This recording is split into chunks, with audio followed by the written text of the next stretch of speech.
I'll say it in Algerian and I'll translate it. Okay. It's واش عباني واش عباني القرع نمشط له راسه which basically it's complicated, which means like what pushed me to brush a bald man's head.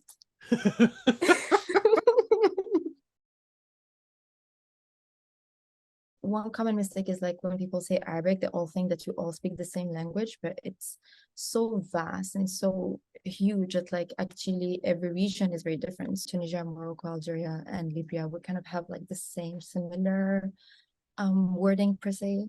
But then the closer you get closer to the Middle East, that's when the disparities start to change. My best friend is from Iraq, but when I talk to her or to her parents in Arabic, we sometimes don't understand each other. For me, it's like complete foreign because the dialect Wow. is so different, the Yeah. vocabulary is so different. For example, just yesterday, like her mom gave me like a cup of tea and she's like, be careful, it's har, but har in Algerian means it's spicy. And I was like, what do you mean? It's spicy, it's tea. And then I realized like, oh no, she means it's hot because and in Algerian hot you say hani. So it's like these little nuances. So like in you do understand it. Are there things that influence the language spoken in Algeria that maybe is different from Morocco or from Libya? Can you hear someone who's from a neighboring country and know that, oh, this person is Tunisian, this person is Moroccan? Like, what are those differences like? I would say Libyan is a little bit similar to, I would say, Sudanese or Egyptian tonalities. Algerian, um, Algeria is quite big, so actually, the closer you get to Morocco, our dialects start to resemble a little bit like Morocco. Tell me about the connection between the French language and Arabic Mhm. spoken in Algeria. I know that there has been colonialization. So, Yes, when my dad was actually born, he was born in French Algeria. And when my mom was born, she was born in independent Algeria. So my dad's education was completely different from my mom's. wow. The dialect of the capital has a very distinct tonality to it. So, for example, if I go to Algiers and okay, let's say Algiers is capital, to say yes, they say eh. But in Wahran, to say yes, we say wah.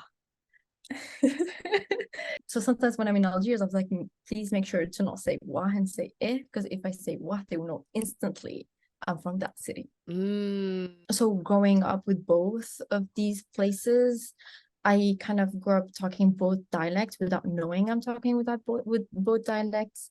But the accent is very different. I'm very proud in my culture in a way where we did go through a lot of hardship, but somehow we love music and it's such an important part in our culture.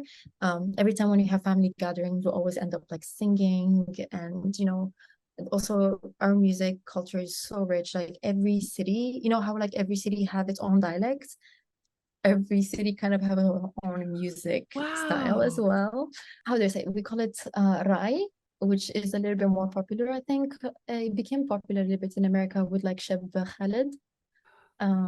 So he is the Oh, king of rai. yeah. Yes, Yes, he yes. is. So in Algeria we are Amazigh culture, and so basically a lot of people know it as Berber, but I like to correct it by saying Amazigh. Amazigh means free people. So it's like the original nomad people of North Africa. Yes. But when we got colonized by French, they called us Berber, Barbar. To have that conversation and educate people is not really happening. Or that conversation is not really there. It's just slowly Okay. doing. In a way, also the government hasn't been recognizing that language as like one of our native languages until just like I would say maybe 8 or 10 years ago. Maybe I'm making a mistake, but I know, like for example, in schools they're not teaching it, or they just start teaching it very recently, which is Mhm. frustrating. Amazigh is very, very implemented in North Africa and also in Algeria in a way like all our food is Amazigh. Like all you would say tagine or we say Muhammad, they're all that. Couscous is that. Mhm. All our cooking is from that. Like berkoukes is also Amazigh. Berkoukas. Yes.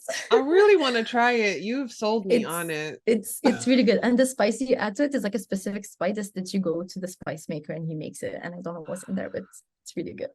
So what's unique about Algerian is like our dialect has a lot of we do have Arabic in it, a lot. But we do have a lot of Amazigh word in it, and we do have a lot of like also some like Spanish words in it, and yeah.